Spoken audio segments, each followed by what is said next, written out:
acho que desde sempre, né? Desde que eu era muito nova, eu sempre gostei de escrever.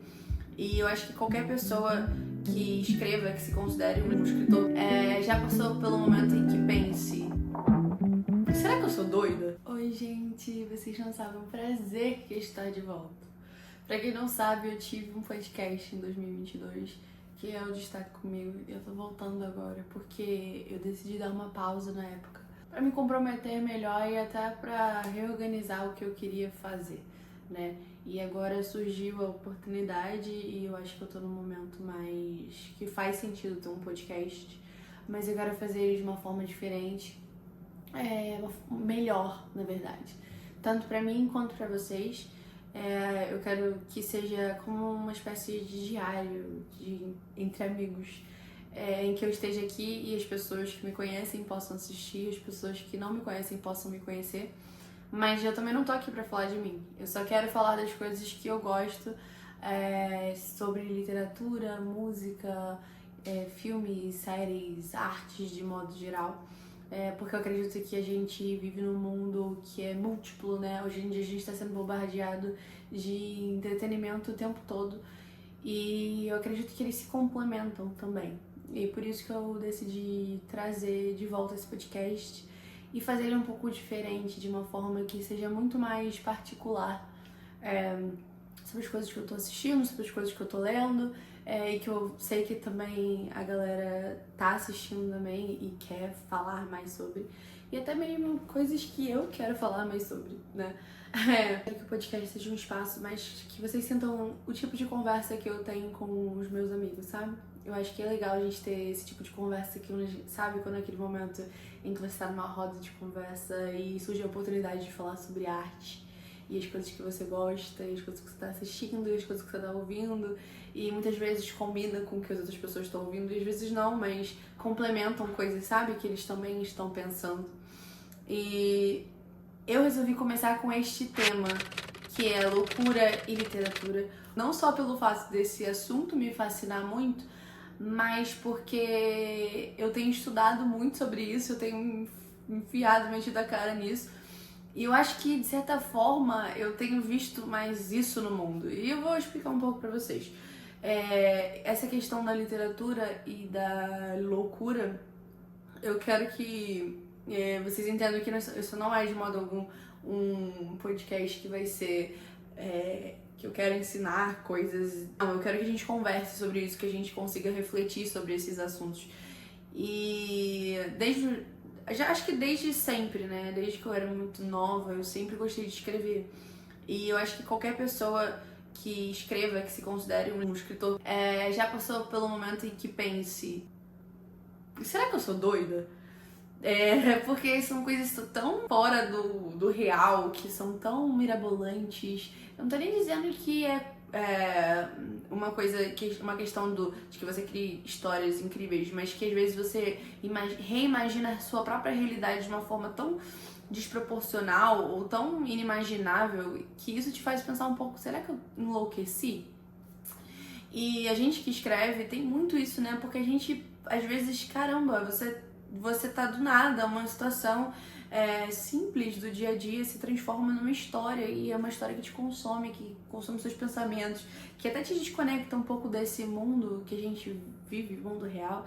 E você é aquele personagem, você entende, você defende, você se transforma, sabe?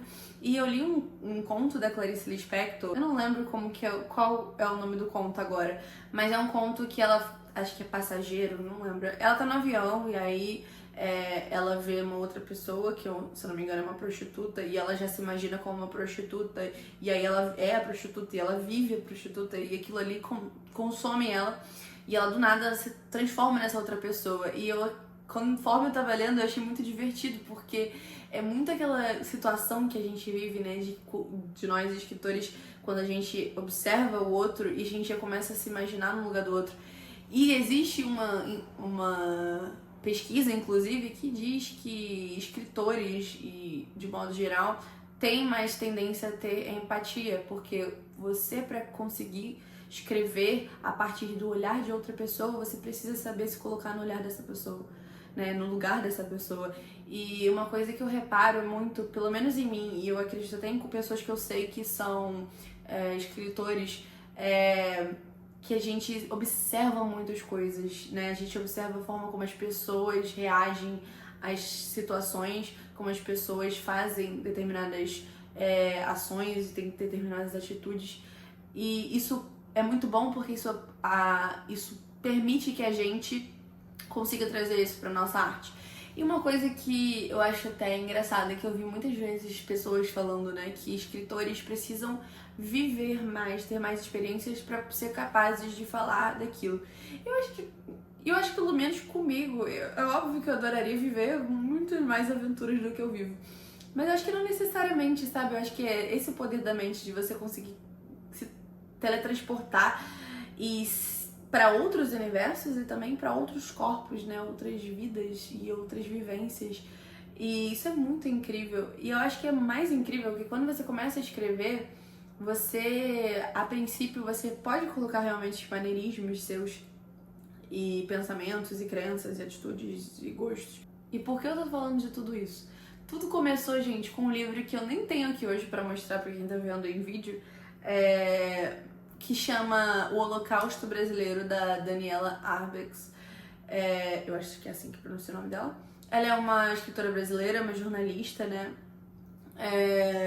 Vocês devem conhecer mais as histórias dela pelo livro que virou série da Netflix, que é Todo Dia, Mesma Noite, que conta a história da Boate Kiss. Mas esse livro, que chama O Holocausto Brasileiro, ele fala sobre o Hospital de Barbacena, em Minas Gerais, que era conhecido como Hospital Colônia, onde as pessoas eram levadas para esse lugar por serem consideradas loucas, né? E aí a gente vai entrar num looping de motivações que tenham sido usadas para que essas pessoas fossem consideradas loucas. E, gente, é uma vastidão de absurdos, né? E eu nem vou entrar nesse mérito agora, mas eu quero que você entenda por que o que isso tem a ver com literatura. No livro ela conta sobre uma figura específica do Hospital Colônia, né, que era praticamente um presídio, tá, gente, pra vocês saberem, que essa pessoa, ela era considerada uma das pessoas mais perigosas e ela comia ratos vivos e coisas assim, muito, muito fora da realidade, né, do considerado normal. E o que eu achei mais legal é que ela fala, né, sobre essa pessoa. E quando eu fui ver o documentário, eu assisti tanto esse documentário derivado do livro, quanto um outro documentário que é mais antigo, da época de, acho que 1980, uma coisa assim.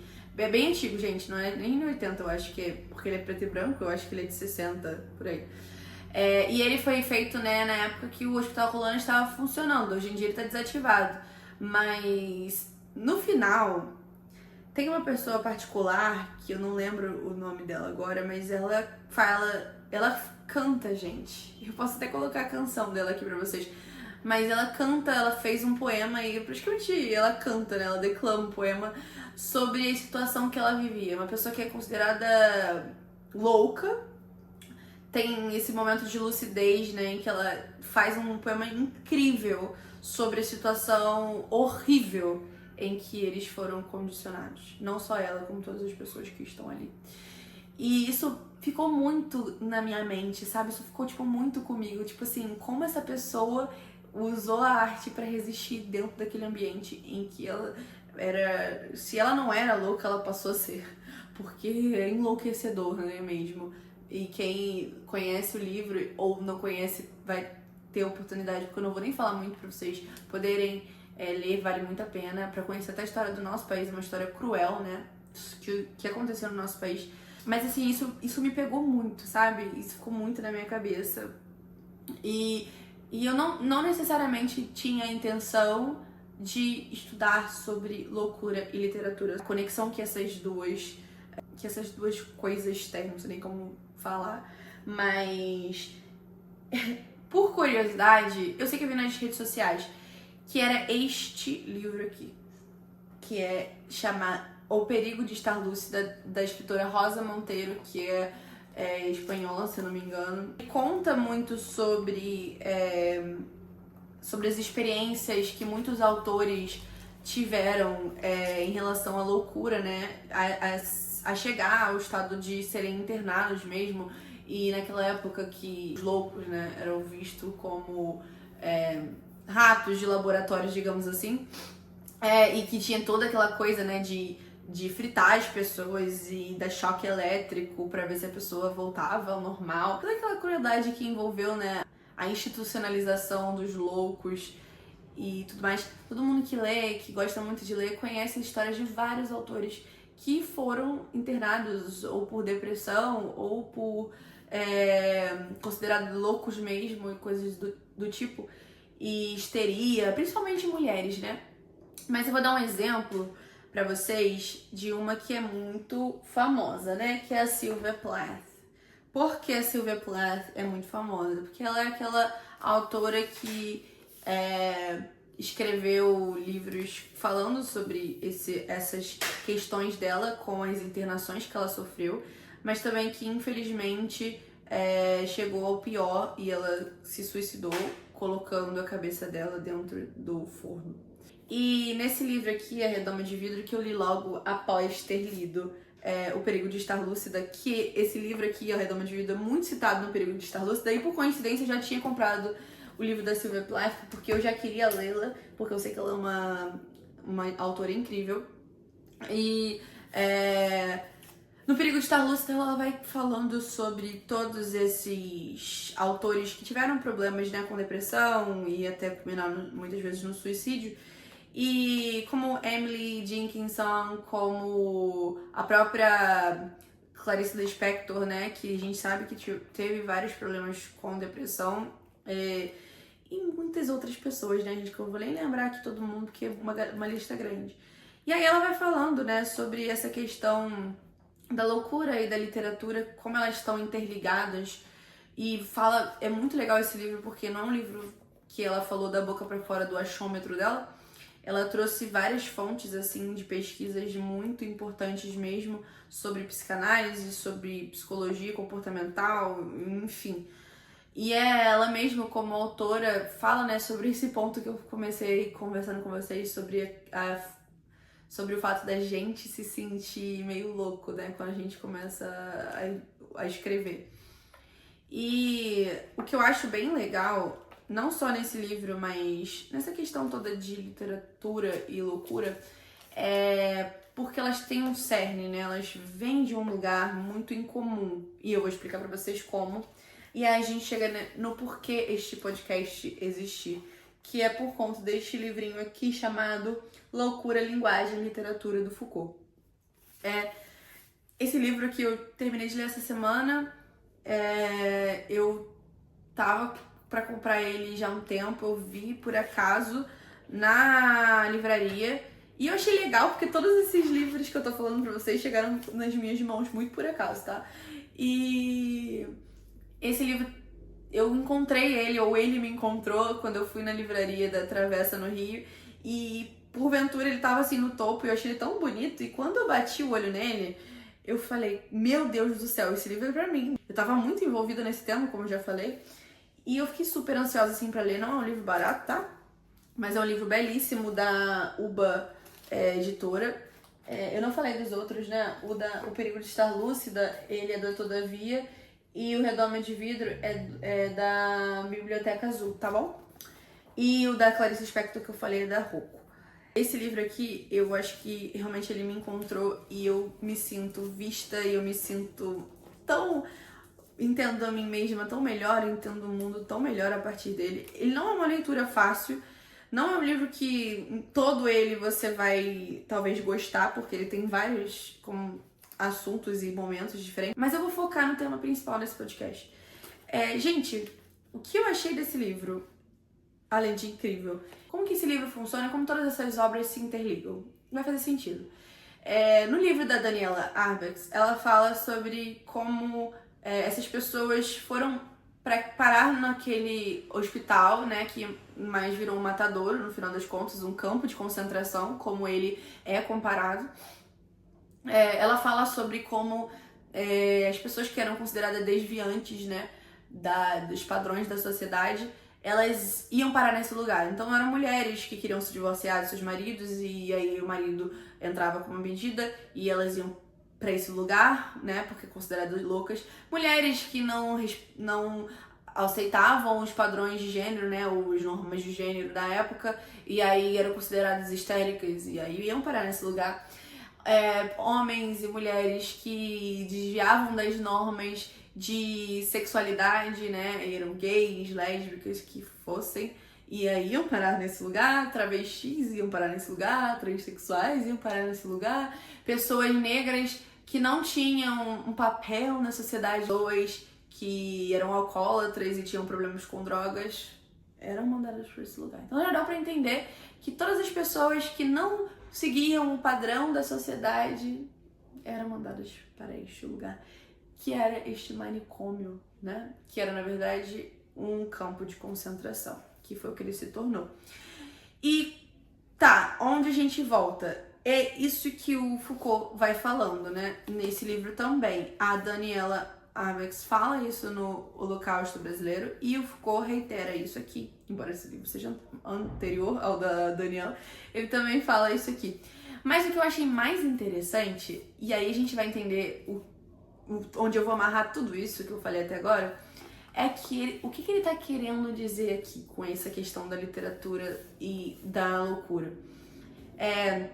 A literatura, gente, ela sempre foi usada como uma ferramenta de resistência, sempre. E é isso que eu falei pra vocês no começo com o exemplo que eu dei daquela pessoa que cantava e escreveu um poema falando sobre as torturas que ela sofria naquele lugar. Aquela era uma forma da mente dela resistir àquele lugar e resistir e falar sobre o que estava acontecendo. E é tão bizarro porque isso combina muito com o que o Foucault fala. Vou dar um exemplo que ele mesmo traz no livro. Ele fala, né, que a literatura é a herdeira da loucura. Por quê? Se vocês lembram, lá muito antigamente, na época em que existiam os reinados, o rei tinha um bobo da corte, né, que era uma pessoa louca, considerada louca. E a gente tá... Até o próprio Joker, né, o Coringa, ele é inspirado nesse bobo da corte, de quem todo mundo ri, mas ele também não é uma pessoa, assim, considerada normal mentalmente, né? Vocês viram Coringa, vocês vão lembrar. Trazendo uma coisa mais popular. Mas naquela época, esse bobo da corte, ele ficava ao lado do rei e o objetivo dele era fazer o rei e as pessoas, os súditos mais próximos do rei, que habitavam ali o palácio, se divertirem. E ele fazia isso através do escárnio, né? Que eram as brincadeiras, as zombarias e tal. E no meio dessas zombarias, ele falava muitas coisas que eram verdadeiras. Só que ninguém levava a sério porque ele é louco. E é muito isso que o Foucault fala sobre. Ele fala sobre como ele podia falar essas verdades porque elas não eram consideradas verdades, elas eram consideradas bobeira. Porque a literatura, né? Porque o escritor é o herdeiro deste louco e da loucura. Porque o escritor ele pode falar coisas que são verdadeiras, que são pertinentes com o mundo à nossa volta, e as pessoas não necessariamente vão levar a sério. Isso às vezes causa até um entretenimento. Vou dar um exemplo. O Conto da Aia e Jogos Vorazes. São 2 livros em que ambas as autoras falaram já que elas escrevem o que elas veem no mundo. E mesmo assim, esses livros são usados como forma de entretenimento. Embora todas as duas, né, de uma forma obviamente muito mais fantasiosa e alegórica, tratem de problemas reais e possíveis e que são atuais, mas também podem ser futuros. E a gente se entretém com isso, a gente torce, a gente assiste, a gente maratona, a gente chora, a gente ri, a gente vira fã, no caso de Jogos Vorazes, né, tem fãs da série, a gente compra broche do Tordo, a gente enche a nossa casa de merchandising que viram um entretenimento, e muito embora ele esteja apontando para problemas da realidade. E é mais ou menos isso que o Foucault está trazendo. Lembra? O bobo da corte podia falar verdades e as pessoas riam e entreter as pessoas, e mesmo se ele estivesse falando, gente, ó, esses problemas são reais, olha só, e as pessoas eram entretidas e riam e zombavam dele, e essas autoras e autores podem falar dos problemas reais do mundo e a gente ri e se diverte com eles e nos entretém, muito mais, não necessariamente as duas histórias nos fazem rir, mas vou usar até mais o exemplo de Jogos Vorazes, que é um pouco mais comercial, né?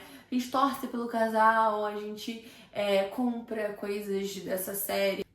E tem tanta coisa que a gente pode falar sobre loucura e literatura, porque para esses autores isso é muito forte, né? Isso dói. Como eu comecei falando pra vocês, pela questão da empatia, pela questão de ver todos esses problemas no mundo latente e sentir como se ninguém estivesse observando isso, sabe? Vou trazer até uma pessoa que eu falei aqui no começo, que foi considerada deprimida e louca, que é a própria Emily Dickinson. Existem vários estudos sobre suas obras que indicam muito fortemente que ela era apaixonada pela sua cunhada, a Sue, que elas chegaram a ter um relacionamento. Então ela era uma pessoa que também não se encaixava na sociedade que ela vivia, na época em que ela vivia, né?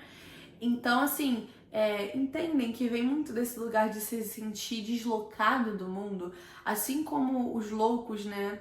Eles não se sentem, eles não fazem parte daquela sociedade ali, como a gente vive nessa estrutura, teoricamente, muito bem formada. E a mesma coisa são os autores, eles se sentem como se esse universo aqui não bastasse. Eu acho que é isso, sabe? Tipo, esse universo aqui não é o suficiente, ou é enxergar, sabe, o universo muito mais pra frente. Eu não tô nem falando de modo geral de fantasiando, mas é muito difícil realmente viver esse lado de ser escritor. E tô pensando em escritores e tô pensando em mim mesma, nas coisas que eu penso e eu observo. Porque você tem essa questão de enxergar o mundo como uma possibilidade muito maior do que essa coisa tão central e tão fechada que muitas pessoas veem. Esse é um tema que me toca muito e que eu acho muito legal. Eu acho que mesmo que você não seja um escritor, você pode se interessar por esse tema, porque por conta do que eu tô falando mesmo, porque é interessante ver como isso funciona, né? Só pra gente recapitular, tem tanto a ver com essa questão de não ser muito levado a sério, né? É um ponto ali onde os dois se encontram, a loucura e a literatura. E também um pouco disso de você talvez não ser tão não levado a sério assim, ou ver um mundo tão maior, ou sentir as dores tão mais latente, ou sabe? E isso não te bastar, isso te ruminar de uma forma que isso te faz mal, sabe? Você, mesmo escrevendo não é o suficiente, mesmo colocando pra fora não é o suficiente, você compartilhar com outras pessoas não é o suficiente. Você se sente, sabe, esmagado, talvez, ou sabe, tipo assim, com vontade de se explodir, digamos assim, sabe, não consegue se conter ali dentro daquilo, ou às vezes é sofrido demais, e eu não penso dessa forma, mas entendo muitas pessoas pensarem, sabe, vocês toparem, assim, sabe, com esses livros e tiverem afim. Eu acho que o que eu começaria, sendo bem sincera, é esse livro aqui, O Perigo de Estar Lúcida, da Rosa Monteiro. O livro do Foucault é maravilhoso, mas não é uma leitura pra qualquer um ou pra qualquer momento, sabe? É um estudo, tá? Vocês leiam sabendo disso. E esse da Sylvia Plath também é bem interessante porque é a perspectiva dela sobre a vivência dela dentro das instituições, né? Nomeadas manicômios, popularmente, né? E, enfim, gente, são livros muito bons.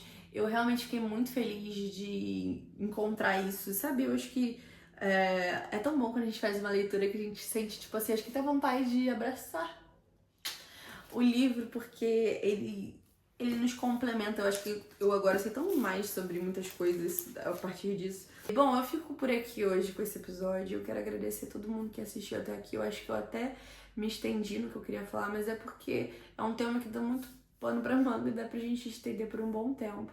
Talvez, se vocês gostarem, eu possa trazer mais sobre isso, mas eu quero falar sobre coisas diversificadas.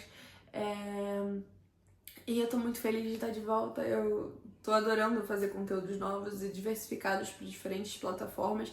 Então me acompanhem nas redes sociais, me acompanhem porque eu quero compartilhar com vocês as coisas que eu ando pensando e eu quero escutar de vocês também as coisas que vocês estão pensando e lendo por aí. Acho que é tão mais legal quando a gente senta e conversa, né? Muito obrigada por terem me escutado, me assistido. Até o próximo episódio do Destaque Comigo. Beijo. Meu Deus, eu fiz isso tudo, não tem nada gravando.